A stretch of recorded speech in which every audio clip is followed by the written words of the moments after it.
So somewhere in a building you will never see the address of on a floor that doesn't officially exist on the directory.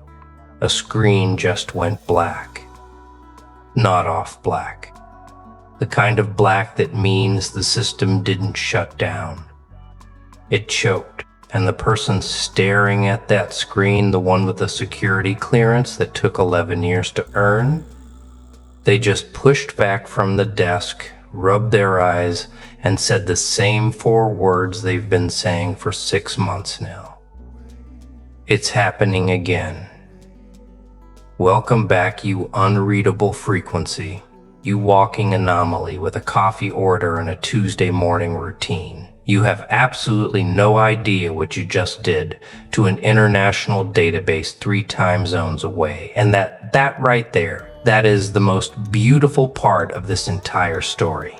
Let's talk about what actually happened, because I need you to understand the scale of this before I tell you the details, or none of it is going to land the way it needs to. Interpol runs systems, real ones, not the movie version, not the conspiracy forum version. Actual biometric and behavioral pattern recognition systems that cross-reference data from 196 member countries, built by engineers who don't get impressed easily, maintained by analysts who have seen every kind of anomaly a human being can produce. Fraud patterns, threat patterns, movement patterns. They have seen it all. They built these systems to never be surprised again. And then something about you got flagged. Not your name, not a photo, a signature, a pattern, an energetic fingerprint so specific, so unrepeatable, so structurally strange that when it entered their comparison algorithms, the algorithms didn't reject it. They didn't approve it either. They just stopped. Froze mid-calculation, like a mind trying to divide by something that isn't supposed to exist. You want to know what a flagged energy signature actually means in a system built to process certainty? It means the machine looked at you and could not decide what column to put you in. Not threat, not civilian, not verified, not unverified. A category error at the deepest level of the code, the kind that isn't supposed to be possible because someone spent years making sure it wasn't. Here's the part that's going to make you laugh, or maybe just sit very still for a second. You didn't do anything. You weren't trying to trip a wire. You weren't near a border, near a person of interest, near anything that would normally warrant this level of attention. You were living groceries, traffic, a voice note to a friend you haven't talked to in 3 weeks. Ordinary, forgettable, completely unremarkable to every single human being who crossed your path that day. But the system doesn't measure what you did. It measures what you are.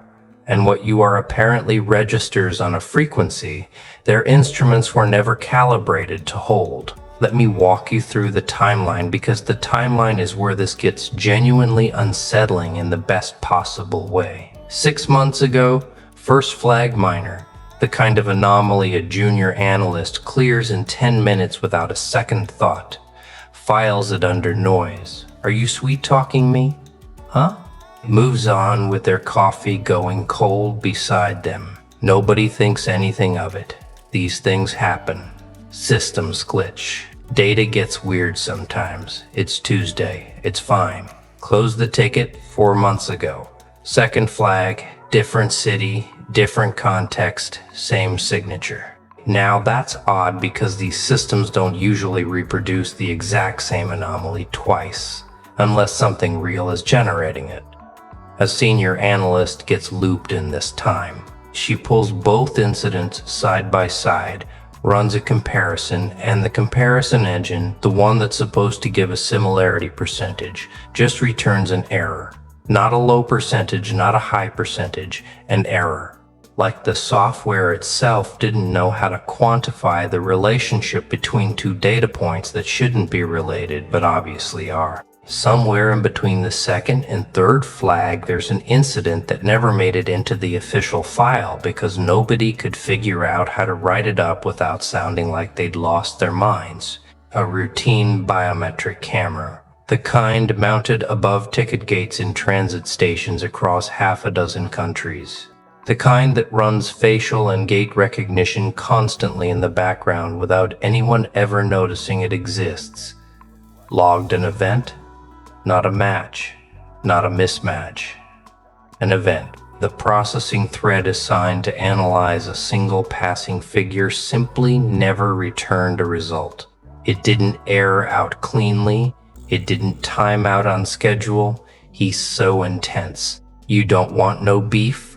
You don't want no beef? It just kept running silently, consuming processing cycles for 6 minutes after the person it was supposedly analyzing had already walked out of frame, boarded a train, and gone home to make dinner with absolutely no idea that a camera 200 feet behind them was still quietly trying and failing and trying again to finish a calculation it would never complete.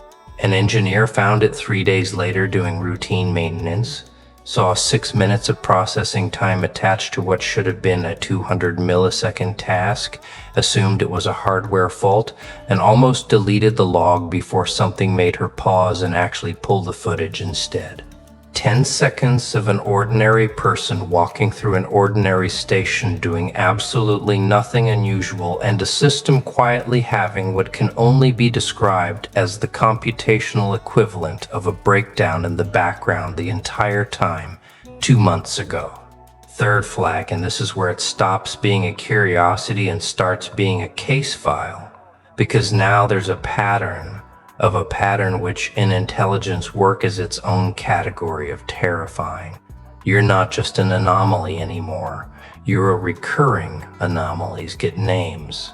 Yours apparently got a designation that translates roughly to unclassified persistent signature, which is exactly as unsettling as it sounds when you say it slowly. And 3 weeks ago, the night everything changed, the night the servers in that facility, the redundant ones, the backup ones, the ones with triple failover protocols, specifically designed to never go down simultaneously, all three went down at the exact same moment while processing your data.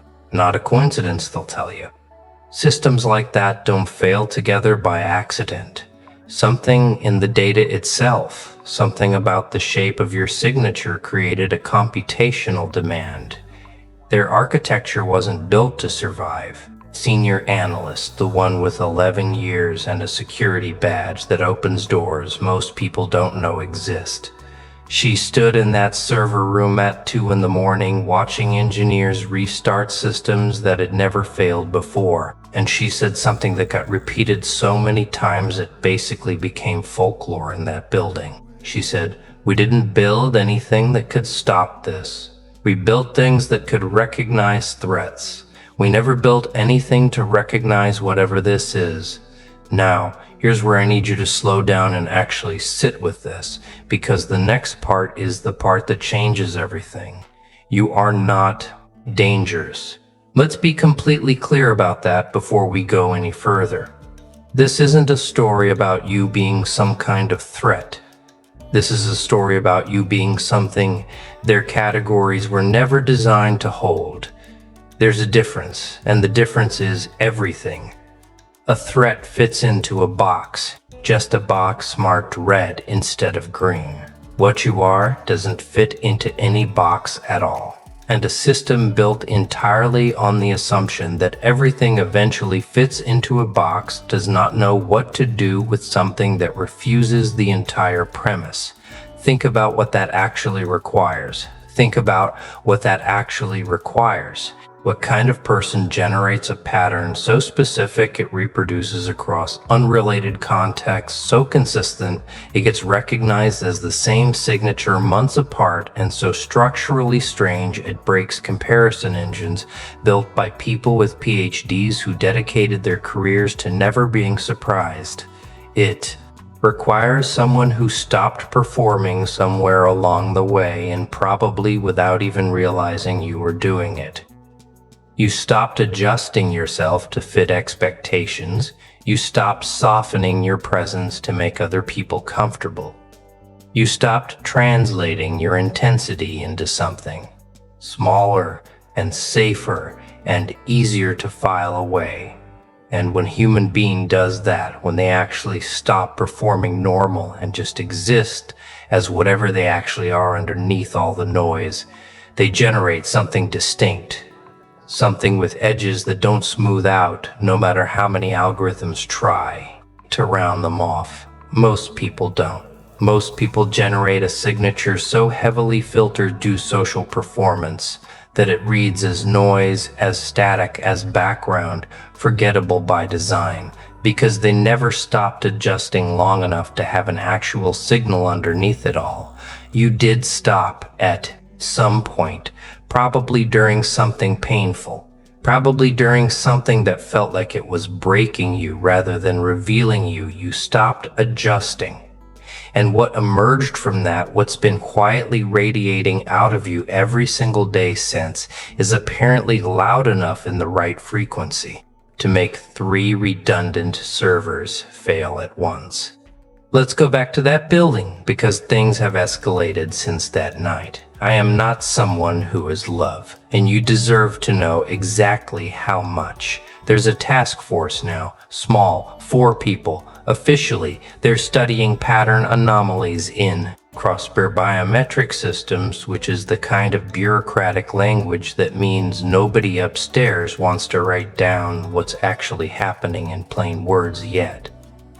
Unofficially, in the hallway conversations, in the messages that get deleted after they're read, they call it something else, the signal. That shouldn't exist. They've started building a profile, and it is the strangest profile any of them have ever compiled, because it's built entirely backward. Normally, profiles start with a person and work outward to a pattern. This one started with a pattern and is working backward, trying to find the person. Except every time they narrow the geography, every time they think they're closing in, the signature reproduces somewhere else entirely, weeks apart. No travel record connecting the locations, no logical explanation for how the same signal could originate in 2 places that far apart in that short a window. One theory, and I want you to hear this one specifically because it's the one that made the room go quiet when it was first proposed. One analyst suggested the signature isn't tied to a location at all. It's tied to a state, an internal state, something about who you are when you're not performing, when you're not adjusting, when you're just fully present in whatever room you happen to be standing in. And if that's true, if the theory holds, then the signature doesn't travel with your body. It travels with your authenticity, which means every single time you stop pretending anywhere for any reason, you generate the exact same disruption regardless of geography. Because the disruption was never about where you are. It was always about who you're being. Sit with that for a second. Because if that theory is correct, and increasingly they think it is, then you have been quietly breaking a global surveillance apparatus's ability to categorize you. Every single time you were simply, fully, unapologetically yourself, not when you were trying, not when you were performing power or projecting confidence or manufacturing some curated version of strength for an audience. Just when you were real, undiluted, unfiltered, they started running your signature against historical data now. Trying to find precedents, trying to find even one other case in decades of archives that resembles what they're looking at. And they found fragments, not full matches, nothing that clean, but fragments. I have an idea, state of mind. A handful of unexplained system anomalies scattered across different decades, different countries, different agencies, all sharing a structural similarity to what you're generating now. all eventually filed away as unresolved because nobody could figure out what caused them. And eventually the case got deprioritized in favor of things that were on paper more urgent, which means this has happened before, rarely, almost never, but before, which means you are not a glitch. You are a category, a vanishingly small category. So small, it never warranted its own classification until now. But a category nonetheless. People who stopped performing so completely that whatever emerged from that honesty broke the machinery built to measure everyone else. Here's what I need you to really absorb. Before we go further, this isn't really about Interpol. Interpol is just the most sophisticated mirror currently pointed at you. Every system built by human beings to categorize other human beings runs on the same underlying assumption that people are predictable enough to sort. Your employer's performance review software runs on that assumption. Dating apps run on that assumption. Every algorithm quietly deciding what content to show you, what opportunities to surface for you, what boxes to check on a form, all of it assumes you're sortable. And what's happening in that facility with the failed servers is simply the most technologically advanced version of something that's probably been happening to you your entire life in smaller, quieter ways. People trying to figure you out and hitting a wall they can't quite name. Think about every relationship where someone said you were hard to read. Think about every job where someone couldn't quite decide if you were a leader or a lone operator, ambitious or content, warm or guarded, because you were somehow simultaneously all of those things depending on what the moment actually required, rather than what a personality test said you should be. Think about every person who spent months trying to categorize you and eventually gave up. Not because you were difficult, but because you genuinely didn't fit inside the box they were trying to build around you. Would you live for me? Sad. Sad. I had pretty. That confusion, the one that's been following you your entire life in living rooms and offices and group chats, just got confirmed at the highest technical level that exists. A machine built by the best minds available with no emotional stake in the outcome, with no personal bias, with nothing to gain from being wrong, looked at you and returned an N, error, instead of a category.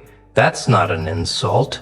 That's the most objective validation you are ever going to receive, that you are exactly as singular as it has always felt like you were, even when everyone around you was telling you to simplify, to be easier to understand, to stop being so much. Let's talk about what happens next, because there is a next and it's already in motion. The task force is requesting an expansion, more resources, more analysts, more processing power dedicated specifically to understanding a signature that by every operational metric they use poses no actual threat to anyone.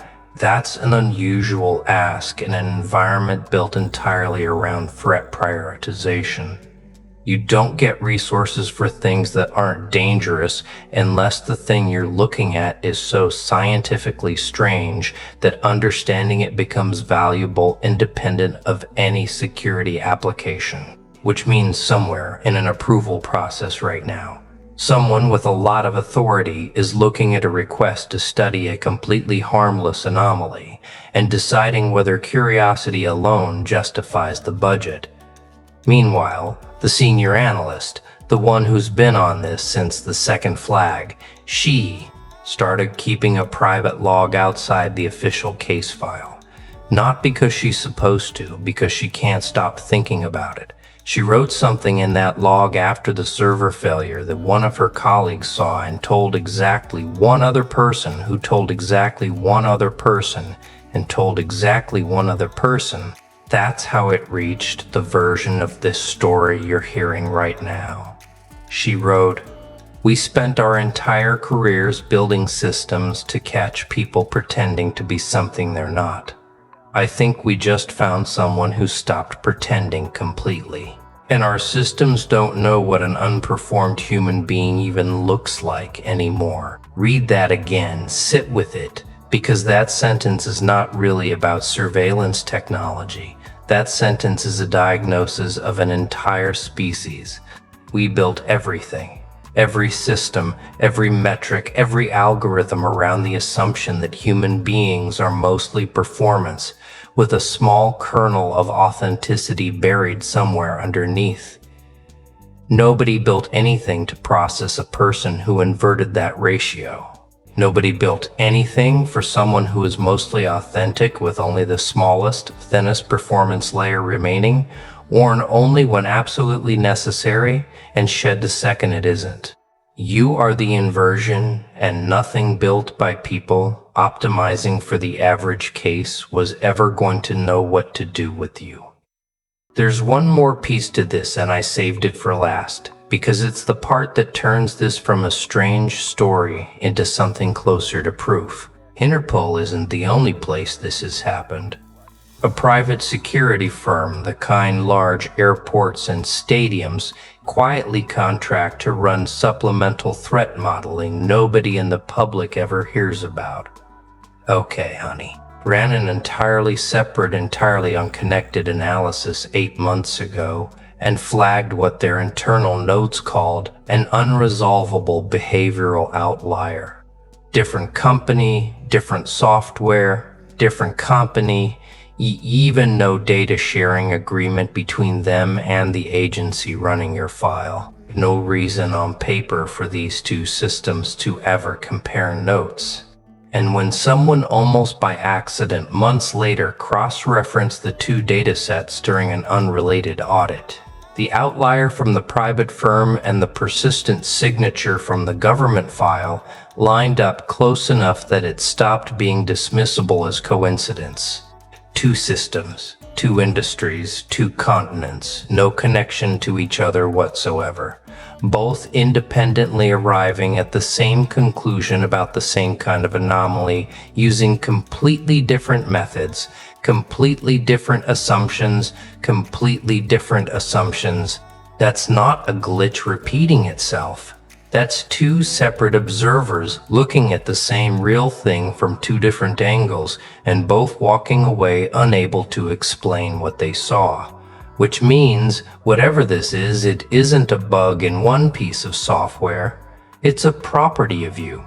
Observable, consistent, reproducible, and apparently strong enough to register on architecture that was never designed to talk to each other in the first place. Here's the last thing. And then I'll let you go back to whatever completely ordinary thing you were doing before this video found you, because that's the whole joke, isn't it? You'll finish this video and go make dinner or answer a text or fold laundry. And somewhere on the other side of the planet, a group of extremely well-trained professionals will still be sitting in a room trying to explain why their systems keep choking on data that to every single person who's ever actually met you just looks like a person having a completely normal day. They are never going to catch up to you, not because you're hiding. You've never hidden a day in your life. Not really. That was always the whole point. They're never going to catch up because you're not moving through their categories at all. You're moving through your own life at your own frequency, doing whatever the day actually requires of you. And every single time you do that without flinching, without adjusting, without smallening yourself for an audience that was never going to fully understand you anyway, you generate the exact same disruption you generated the first time and the second time and the third time, all the way up to the night the servers failed. Let them build their task force. Let them expand their budget. Let them write their reports in language careful enough to avoid admitting what they actually believe, which is that they found something they don't have a category for and are quietly terrified of what it means that it exists at all. You don't need their category. You are never asking for one. You were just finally after everything being exactly who you are, without checking first whether it was convenient for anyone else to process. Keep being unprocessable.